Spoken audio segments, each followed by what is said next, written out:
Alright now, all of you know a guy named Mikey Bolts. And he's pretty good with impersonating Peter Griffin and even Bobby Hill, my son, the jackass.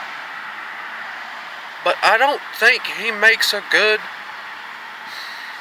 Hank Hill.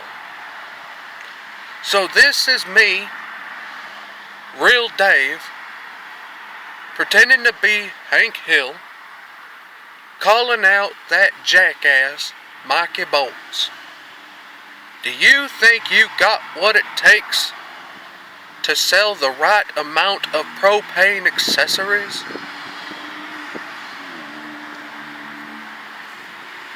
Just a friendly game, Mikey Bolts. See what you got, son.